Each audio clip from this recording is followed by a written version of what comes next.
you may be thinking about taking your poetry or your art or discussions on things that you're interested in and turning them into a video, but you might be scared and afraid and uncertain about what to do. Well, today we're going to be talking about some basic considerations you want to have if you're thinking about turning to video. Good morning, guys. Good evening, good afternoon. Welcome to Arts and Offers. This is your intersection between art, poetry, and business. And to guide you in today's discussion, there is me. Hi, my name's Jeff. I'm Matthias. Hi. How's it going, man? It's okay. How are you? Good. This is our first show back ever since we had your big book launch. This is true. We had a book launch right around here. We'll be posting a video from that shortly. But how does it feel? Being back in this space? Well, I don't know if you've been in the space in between. A couple times. But good. No, I mean, that was a nice event to kind of christen the space a little bit more formally. You know, that's the first time a lot of people had made it here, which is cool. It's nice to have the book out, so now we can start focusing on things to actually do with it, because it's hard to do things with a book when the book's not out. So now we can actually get the work that the book's actually intended to do.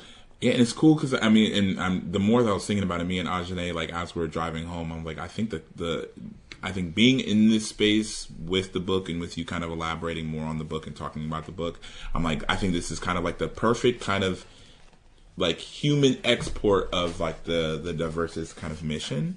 And so I think it was like just really cool how, you know, so many people showed up to that. And I think it's like really exemplary of, okay, there's people that were there that love Jeff. So like, this is not saying that people didn't love Jeff. My parents. Right?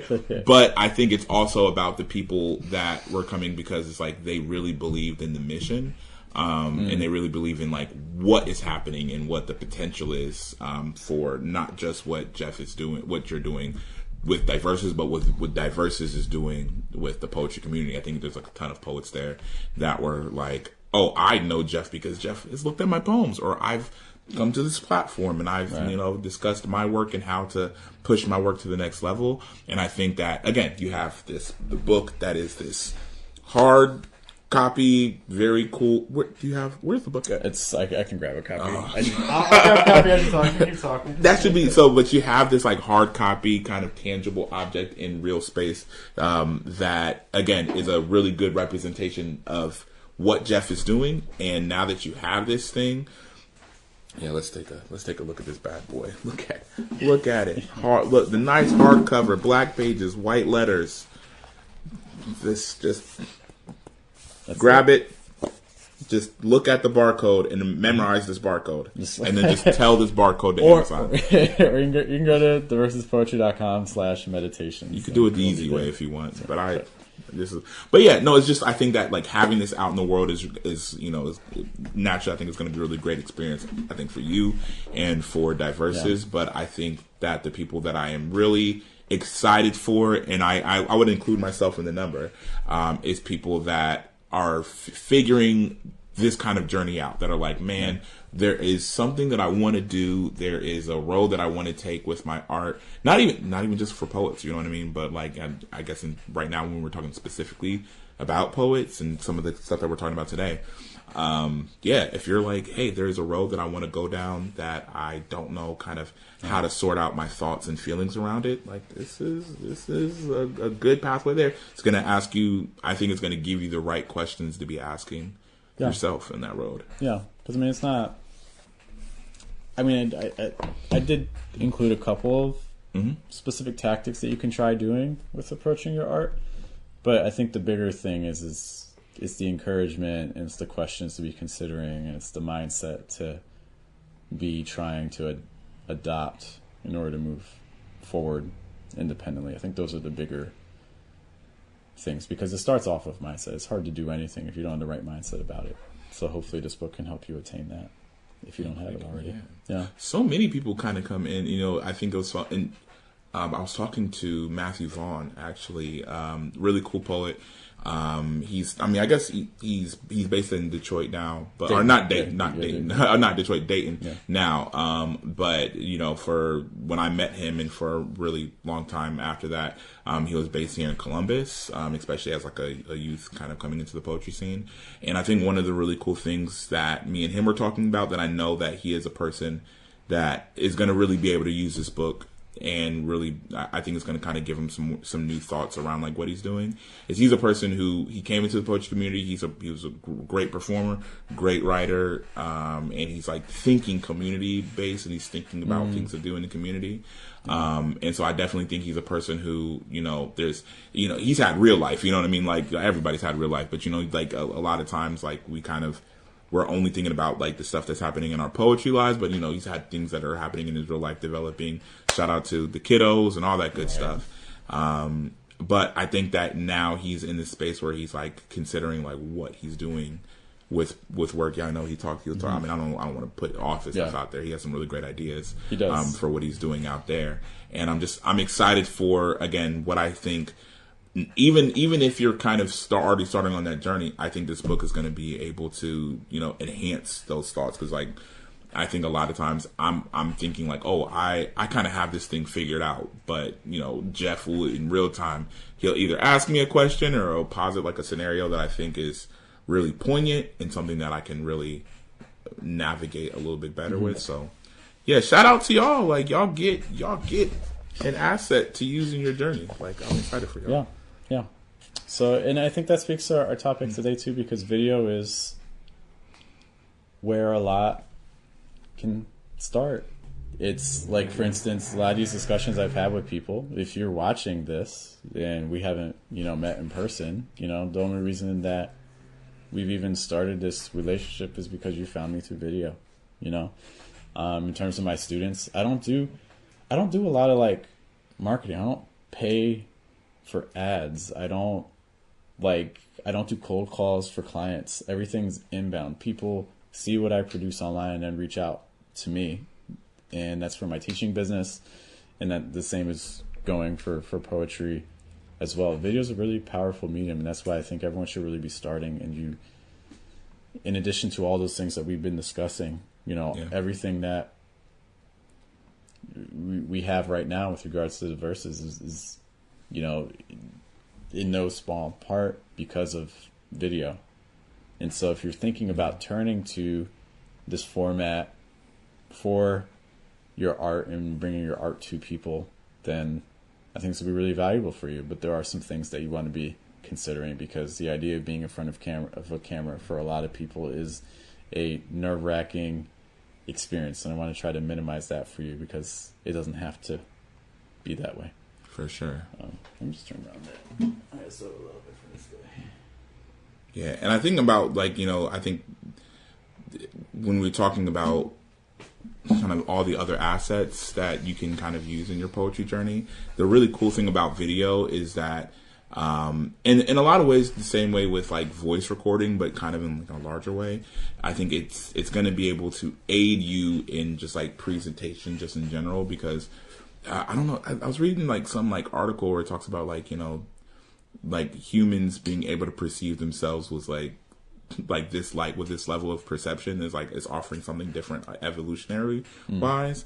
And I think about that, just like as far as like you being able to have access to your reflection, your image, and like how you're navigating through the world.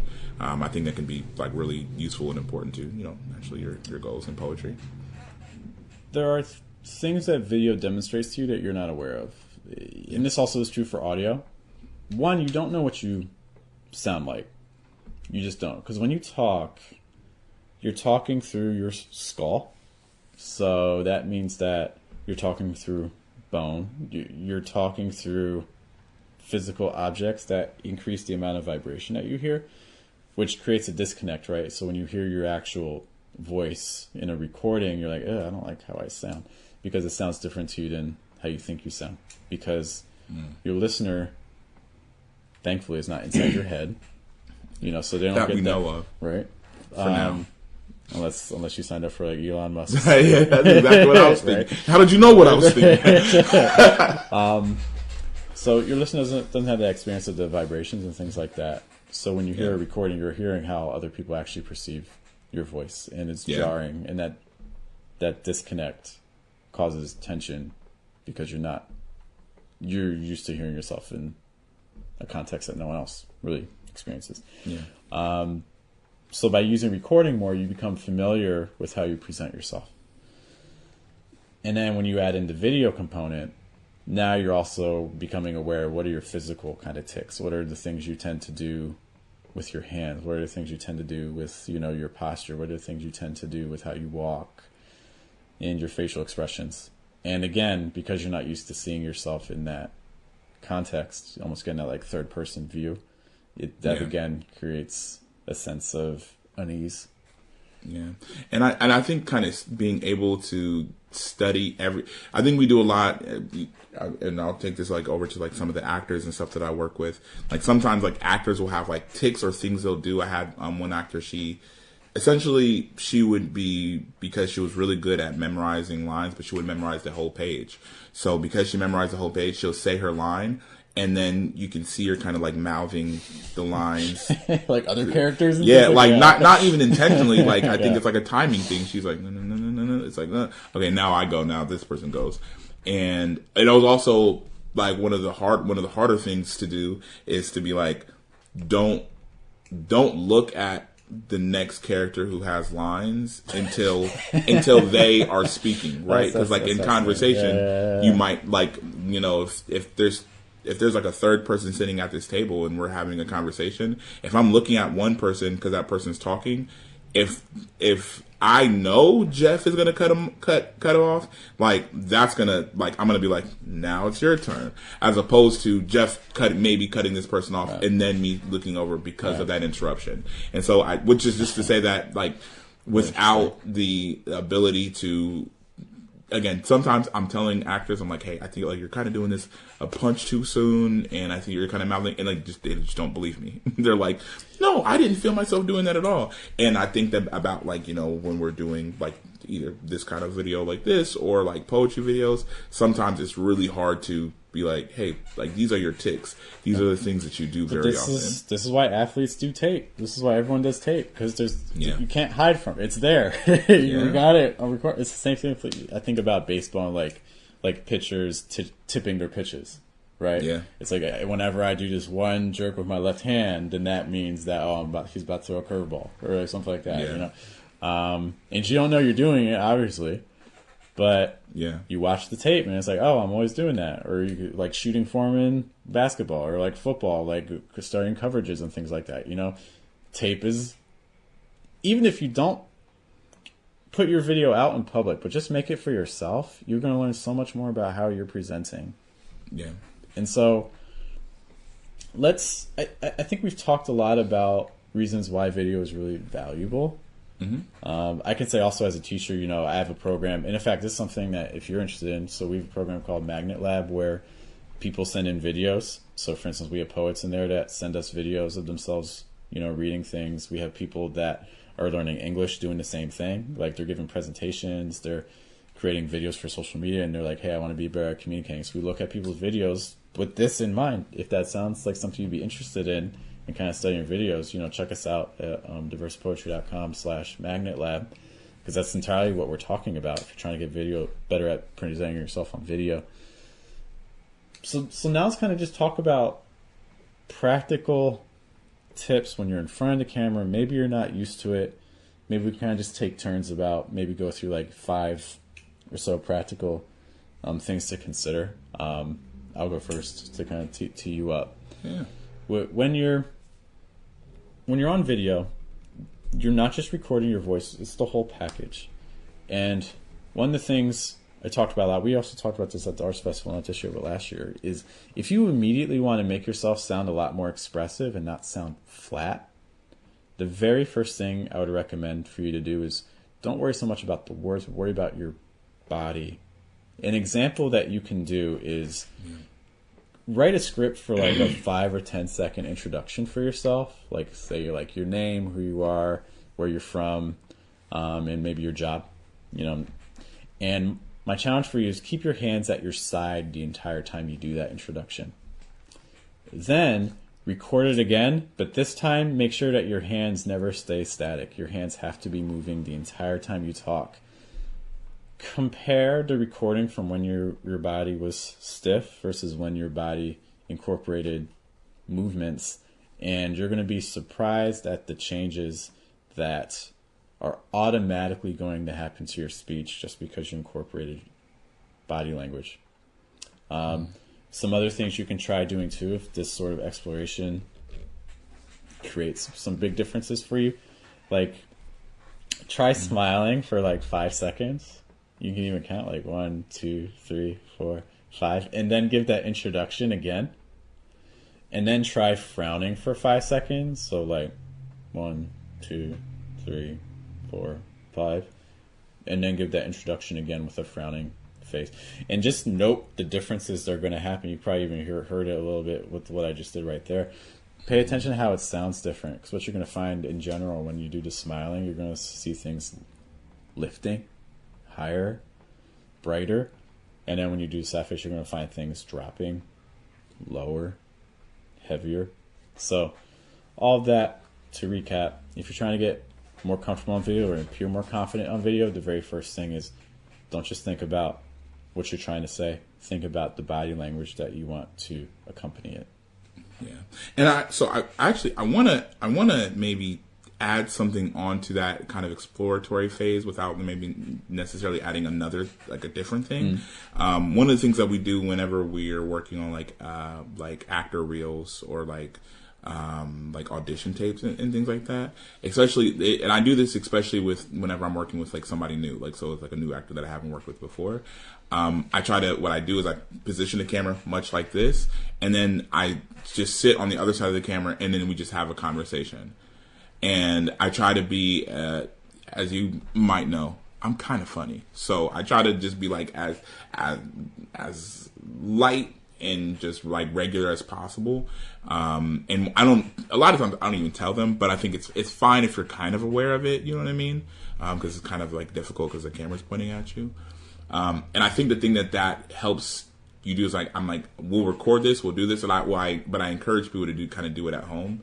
And in that way we can watch, we should be able to watch this on silent and be able to look at your tics, look at, this is something that you really favor, that you do a lot. And it's not to say that you can't do things outside of this. So like when you're not acting and if you're not on video, like that you can't relax and kind of do these things. But it's just to say, like, I think it's a lot easier to work with the things that you do kind of naturally and like, okay, like, because some things might be good, you know what I mean? Like there's like, I think one time I was working with he's a guy here, RJ, and like he had almost like this little thing where like he could not help but smile. Mm-hmm. You know what I mean? Mm-hmm. And it's like in your everyday life, fine. You know what I mean? But if you're playing a role, it's like, you don't want to be smiling. And so like we were able to kind of work it down to like whenever you had like the inclination to smile, then like really, I think like really we like kind of focused in on like loosening his jaw, like we're like tightening his jaw like at that time, and you can see it happening almost every single time because like he would shift his eyes and then you would see it loosen and his like smile started happening. And so we were like, okay, focus on that. And now that you're focused on that, like the thing that you're focused on is like tightening your jaw, so you are trying not to smile, and then we're doing something different. And that's just an example of something to be like, if I have, again, just like you said, you have tape, but it's more so to be like, okay, what are you like without us recording, without us doing content, without anything? What is that like? Because as soon as you can figure that out, then I think we're in a much better position to later on be able to be like, okay, you're doing that thing that you always do. Mm-hmm. We can kind of tap in. Mm-hmm. But to add on to just something else, I think what helps me when I'm recording is kind of having a general outline for what I'm trying to accomplish.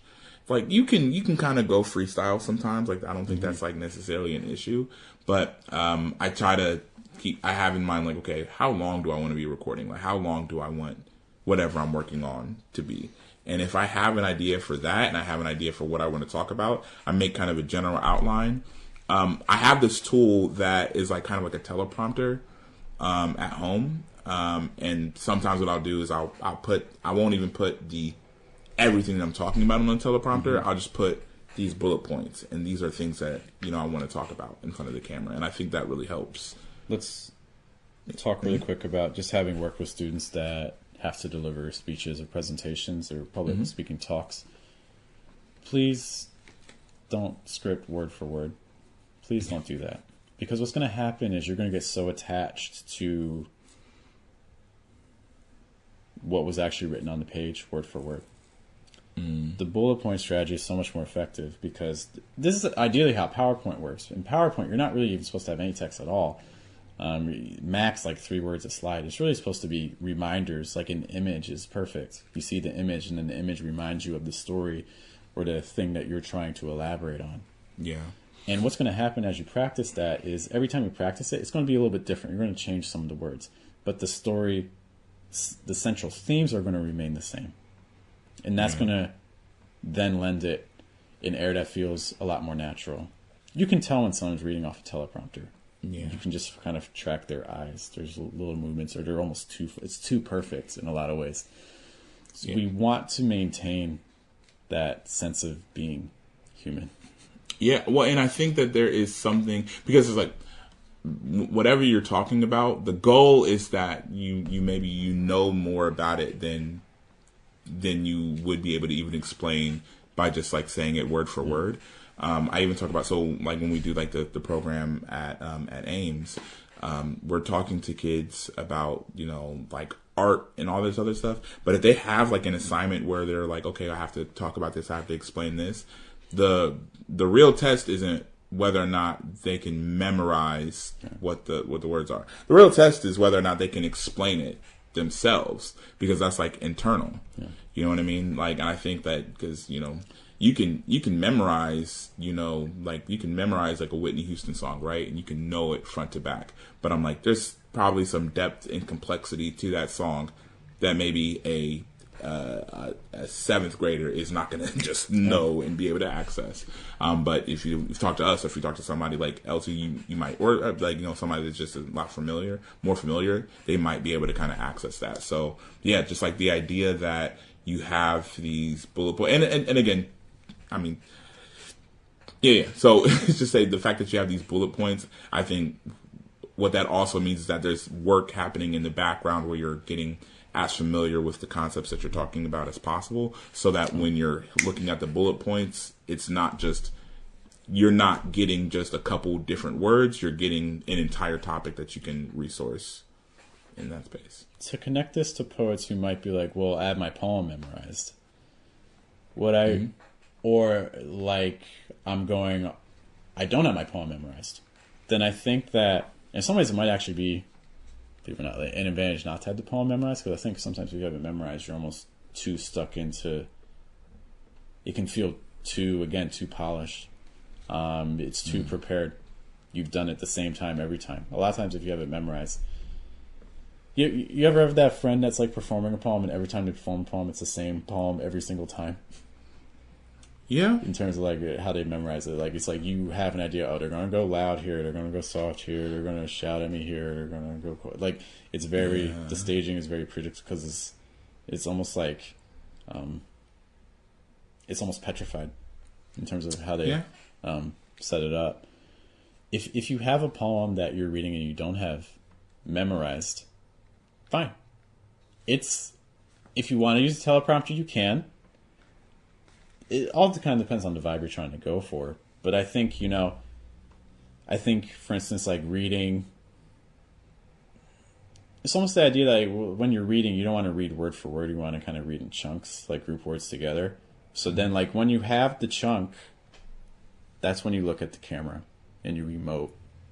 And then when you need to prepare, that's when you look down and see what the next group is. And I think that the more you practice it, the more you're also going to be able to control elements of your voice, because you don't want it to be a disjointed, disrupted experience as you're looking at the new words. So this is where, so how do you compensate? Will you compensate by understanding this is how pauses work? The pause is a chance for me to see what the word is, but it's also a chance to perform. And that pause can take on double duty, where you can like say something, look down at your text, and make that actually a very meaningful experience. Kind of like right there. Those pauses aren't necessarily disruptive. Now, if you're nervous about pausing and you're uncomfortable about pausing, this will probably be the next thing I would say, is that we need to understand that if you're performing, if you're on video, everything becomes the mirror. Your viewer becomes your own mirror. If you are nervous as you're presenting, your audience is going to show discomfort. If you are confident when you're speaking, your audience is going to feel more confident about you. If you think you're funny, it makes it easier for your audience to think you're funny. It's not always going to work necessarily, but that's the general thing that you want to kind of keep in mind. The example I give a lot, if you have a teacher in a classroom who's, feels like they don't have the confidence to control the classroom's going to take over. Yeah. So we really become mirrors of whoever is in charge in terms of the leadership. And so when we're thinking about this, we also want to, I always think studying mindset is really helpful. So if you're nervous about video, you might not actually be nervous about video. You might just be nervous about yourself. And so it might be worth spending some time going through some mindset shifts just to kind of work on our confidence level overall. Yeah. I think it's also kind of akin to, and again, I think I can kind of keep going to the well of like actors and things like that. But sometimes somebody is playing a role and they might be channeling and they might be like pulling from another actor's like role in like a movie that's almost completely unrelated, right? Something that might not have anything to do with the role that they're trying to play, but they saw tendencies or they saw a mannerism that they're like, I want to adapt that into the work that I'm doing. And I think the useful thing with that is that it gives you a grounding, right? So now, until you've really found like your voice and this is how you say things all the time, it's like, you can really put yourself in the mind. And I wouldn't say like, do it one for one exactly. Like I say, like pull different resources. But if you can kind of put yourself in the mindset of somebody that's you've already seen established and maybe you feel like you can access that fairly consistently, I think like don't shrug away from that. I think that can be a really useful tool. I would even say like the more you can attach emotionally to what is happening, because the moment thing that makes me nervous is sometimes you get attached to the person, but you're not actually attached to the emotion of the scene. Yeah. And so you're kind of more attached, like, oh, how would this person do it? But it's almost more of a superficial level versus like, if you need to convey sadness and things like that. What I tell my students all the time is actors aren't really acting. What they're doing is they're more pulling from their past experiences and just adapting it to the new situation at hand. It's a new situation. It's a new experience. But it's not really, because they're tying back into things that actually happened to them. Because you can tell when something's not genuine, like if I say have a good time, with like this smile, wants me to have a horrible it's like, hey, have a good time. It's like, hey, have a good time.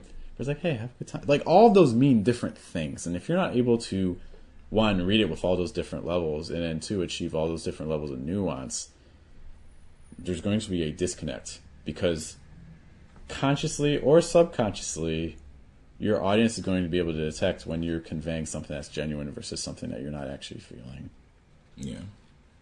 And I think there's for yourself too, I think in order to kind of like really effectively do a lot of poems, like for myself, I think because for your poems, it's like you are the person that whatever happened in that poem, it's like either you're talking to yourself or at least you're the one who wrote it, hopefully, right? But because you're accessing like something from there, sometimes it can be a little bit difficult to fully access, I think like sometimes you're writing at a place of trauma and you're like, yes. I don't want to be maybe as possibly erratic or frustrated as I was in real time in that space. And so sometimes it's good to, and I've done this plenty of time, access who I was in previous performances. You know what I mean? Like I'm like, man, like when I performed this on this stage, some open mic somewhere, like it felt really good. Like this, it felt really good. Like, and how I did it felt really good.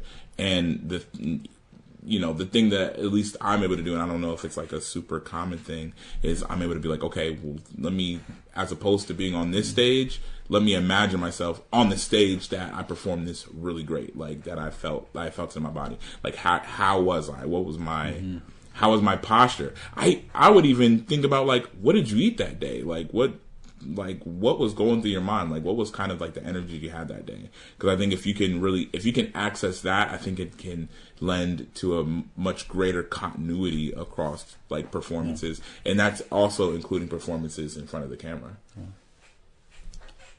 I want to dive into real practical tips. I think we talked a lot about kind of like performance related things, which is good, but just some things we want to be considering if you're like, well, great, Jeff, but I'm still nervous in front of the camera. What do I need to do? Some things to realize. So I started making video 2017, 2018 for the first channel. Those first videos are horrible. Your first video is not going to be your best video. If your first video is your best video, that's a problem. Because that probably means you quit making videos. Okay. So since that time, I've made, like 1,800 YouTube videos. It's a lot. I made a lot of videos. You can see that on the channels. Actually, it's probably closer to 2,000. So you're going to get more comfortable over time. Your first video is going to be worse than your 100th video, which is going to be worse than your 1,000th video. So just show up and do it. There's no way around that. You just gotta make more videos. The more videos you make, the more comfortable you get. You really stop caring. I promise you're gonna stop caring after a while. You really will. Yeah. And you should. I think there's also something to kind of add on that. You should be doing it enough to where eventually you're not as, I think, uptight about like all, because it's like you're consistently working on it. We talk about this with like people that go to open mics that really want to do poems, and they're like, I really want to do poetry for, like, they're saying, I want to do poetry for a living, I want to be a writer for a living, and they want to perform for a living, they want to do all these other things. But the way they talk about open mics as if like the open mic is like the big event.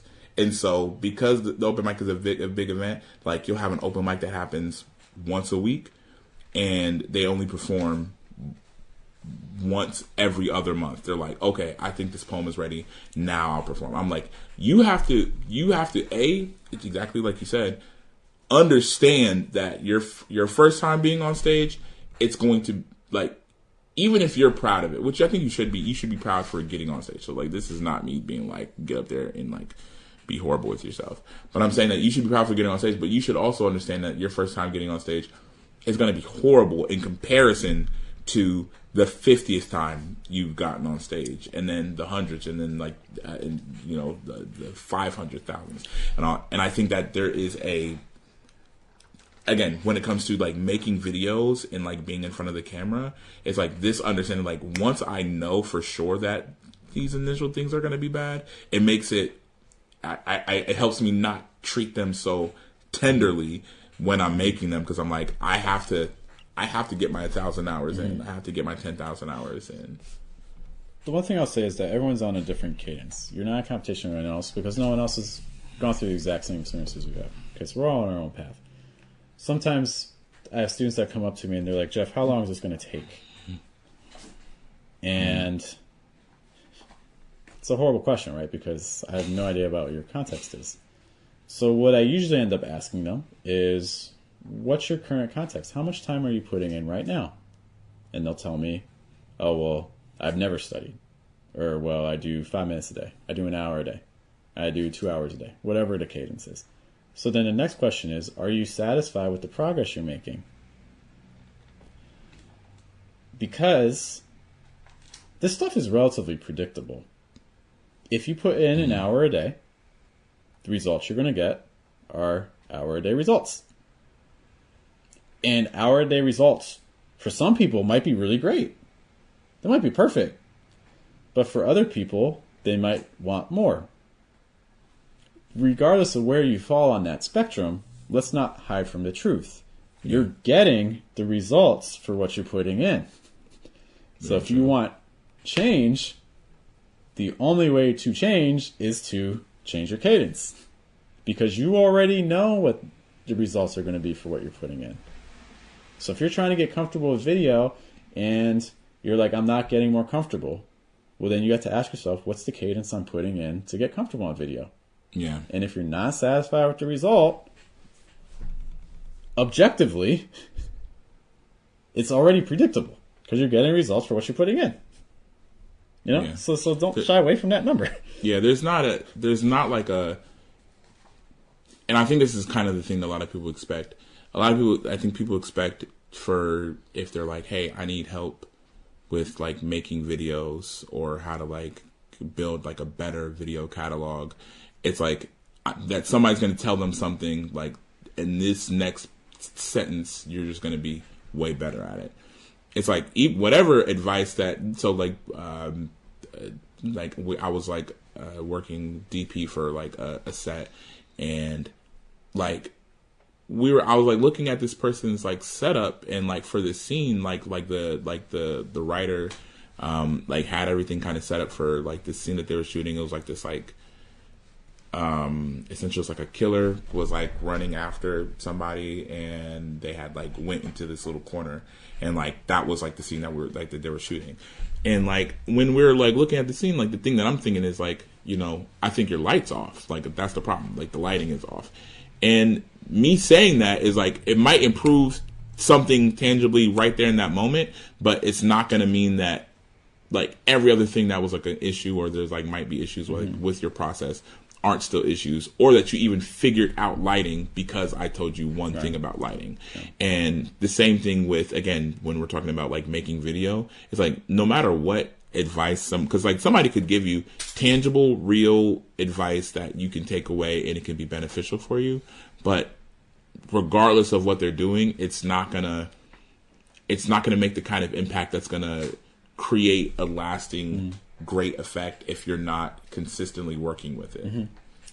Which leads into the next idea, which is that I think when you're making lots of videos, the goal isn't to go from like one video is 1,000 times better than the next video.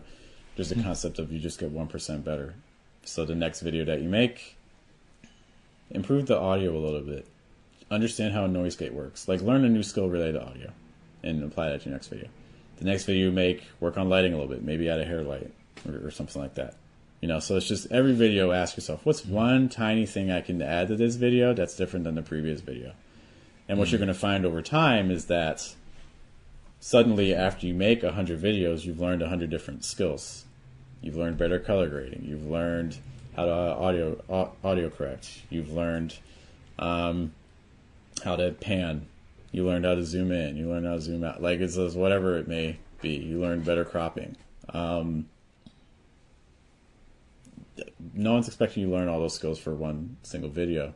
But after you've made, you know, if you tell someone you've made 1,000 videos, at some point you're expecting them to understand a little bit of like lighting basics, or you're expecting them to understand a little bit of like color. Yeah, you should be. I think throughout the process, throughout the process of kind of creating, I think that it's really easy for people to kind of neglect the part where they're like a student, and also they're like doing like self critiques of what they're also working on. It can happen super easily. Like you can just get caught up in just the making of poetry videos or whatever kind of video that you're making. You can also just have things outside of art entirely that are kind of like bombarding you. So you're like, I'm not focused on kind of the educational process, but if you've made 1,000 of anything, then again, product 1,000 should be better than product 1. But then also it's like you should know why it's better. You should be able to understand like, oh, this is why this changed, or this is how these things change. I have one final practical tip, and then if you think of something else, feel free to add. Yeah. When you're recording, this is purely a practical tip. let's say you're trying to shoot yourself reading a poem. You're reading, you're like, oh, I made a mistake. Oh, no. Turn off the cameras, turn off the sound, restart, roll again, do everything from... No, don't. Please don't do that. Please don't. Unless you're live streaming. You know, if you're live streaming, there's not... When you make a mistake live streaming, like, it's there for it. There's not really much you can do with it in the moment.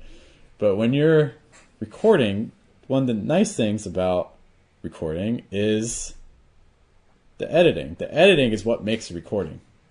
In all honesty, what you're going to find eventually is the recording is the easy part.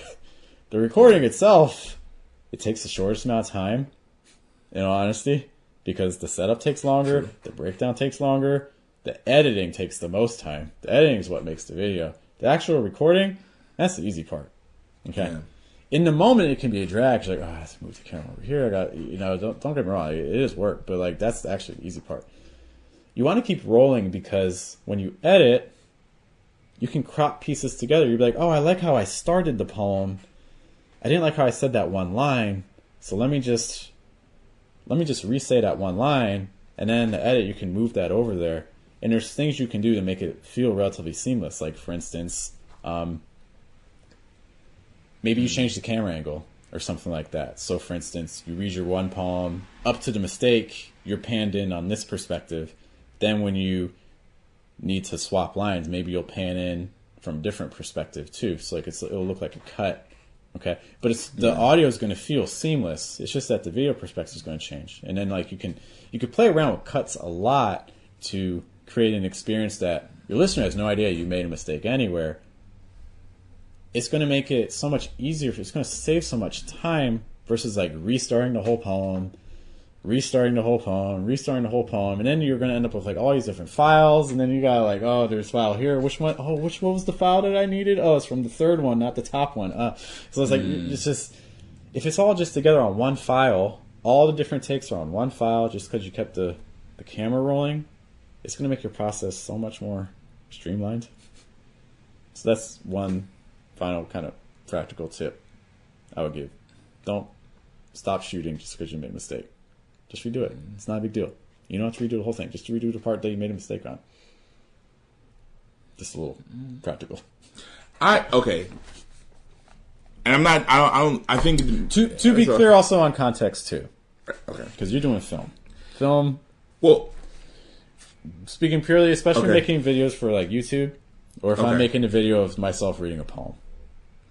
Where it's like if you're when you're doing the poem, like you're reading the poem, that makes sense. Because I think about like another thing that aids, and then maybe it goes into the thing that I'm going to talk about a little bit. But the thing that helps is like the way me and Jeff, the way we're sitting here in your screen right now, like it's because like this is like how we're sitting.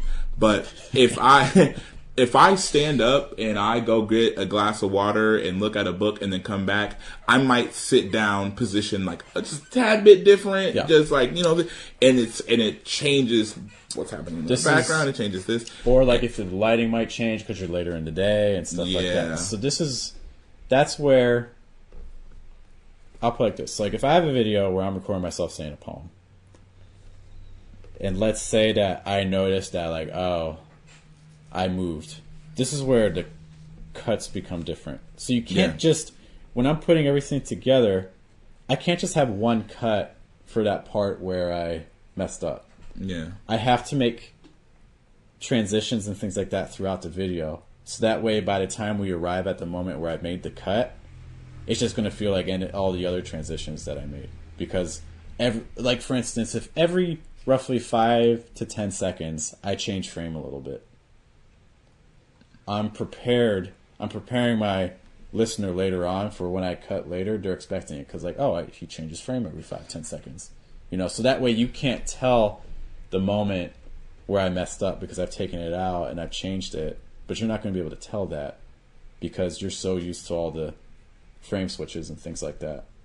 Yeah, and you can that's fair. You see that in a lot of movies and things like that too. A lot of times in movies, if they cut. Like, for instance, they're focused on one character and they focus on another character, like on screen. It could also be that there was actually a mistake. Yeah. But Listen, and I'm gonna tell you this, and this is as a filmmaker. I made a video. I was actually on this. I was on a podcast, like a little filmmaker podcast, like a couple months ago, and like they were all talking about like, okay, what is the most important thing to you as a cinema? Because like this is like gets into like, you know, you as a, because you are a cinematographer when you're doing that, right? You're handling the camera equipment. Like inserts are like, I cannot stress to you enough. Your wides, great. I love a great wide. Like, but like your wides, those establishing shots, those are amazing. Inserts, like take intentional time to get inserts. So like, for instance, you know, if I'm shooting a documentary, let's say like I'm shooting a documentary in here, I might have a clear shot, like we do like probably like a 2 camera minimum naturally of like doing the documentary, like maybe the interview.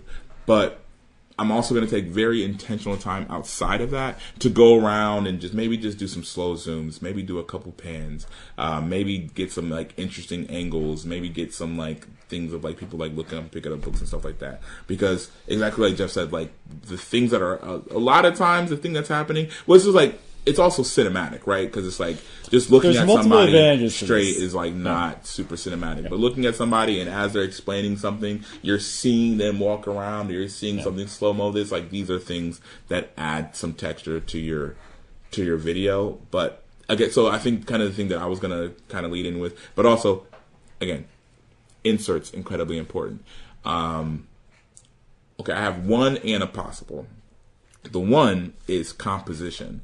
And I think the reason that I'm saying like really pay attention to composition is because a lot of times we can be blinded to what an objective viewer is going to look at. You know what I mean?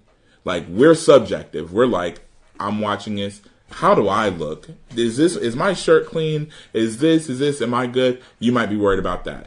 But if while you're talking, you have like something crazy happening in the background and like you're not paying attention to that and you're like, man, where am I at in the screen? Like what there's like a lot of psychology to like the rule of thirds and you know where you want people's eyes to be going and how you want to be sitting, if this is the kind of content or whatever that you do. Just like that, these are things to look into at the very least. I'm not saying everybody does it the same or that everybody is gonna, if there's like one specific rule that makes or breaks your video, but I will say that I think that looking into composition, figuring out like, okay, where do I want to be in the screen?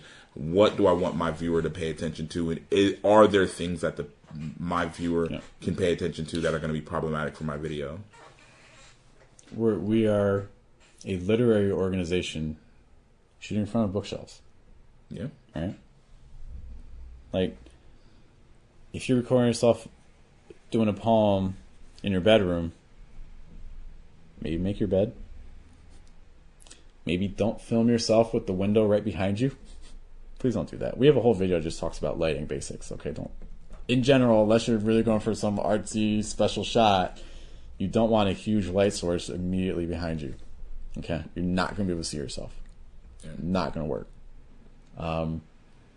Try to look at what other people are doing in the space. We talked about systems before. If you're making a poetry video, there's systems to poetry videos.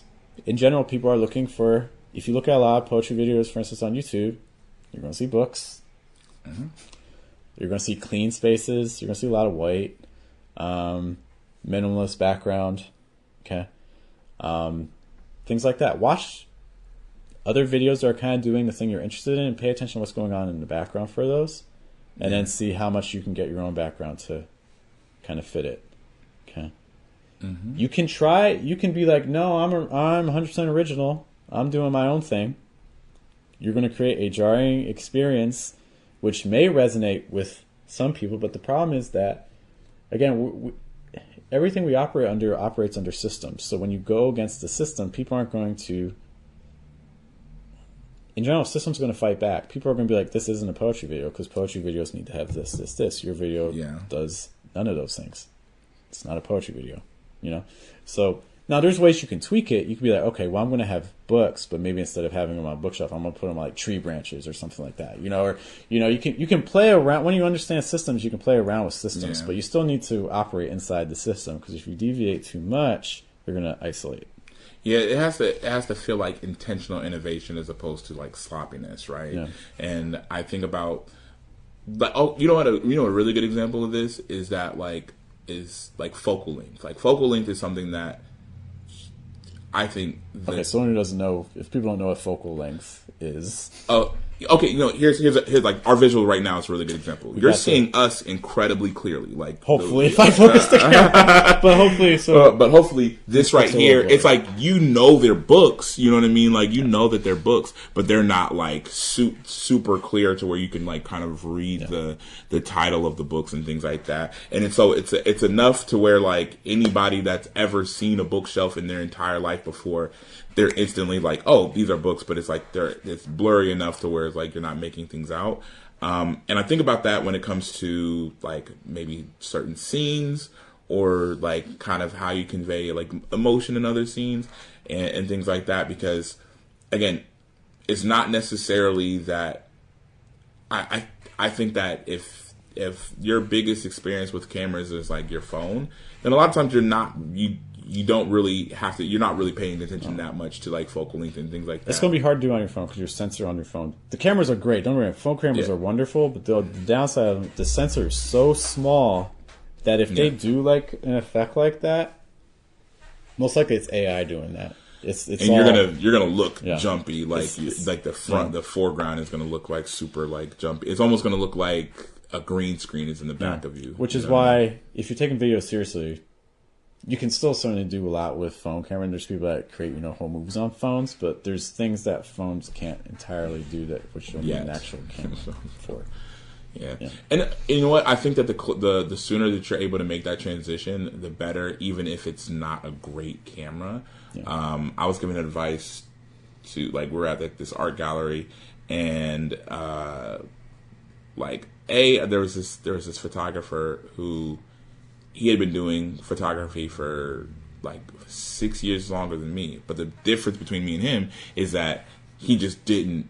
He was like, as soon as he got his camera, he was just like, and you have to pay me $500 in order to do a headshot session. And like, he really wasn't super. And this is no call and shame on him, because it's like eventually he grew and developed his skills, but he had to grow and develop his skills kind of slowly, because he was just doing stuff with himself, but he wasn't even like doing that super often, or getting jobs that paid him like a lot, and like eventually he's kind of working into it. Whereas like in a very short amount of time, I was able to kind of lap on those skills because I'm always shooting. And which is just to say that like he had like as soon as he got in, like I could tell like he got a really expensive camera off back. Like he went from having a phone this entire time to having like a really like a $6,000 Nikon. Oh, it was a beautiful camera, great camera, but it was like than that one. Yeah. But it's also Nikon. I'm not okay. If Nikon is listening, if you're a Nikon listener, okay, like I love you guys. I love. But it's all just to say that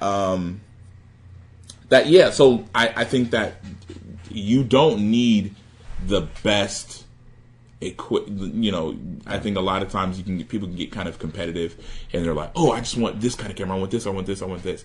And I think the really important thing is to, as long as you understand a camera and you're trying to work to understand the camera, and even whenever you get new equipment, taking some real time to work with it and understand it and read up on it.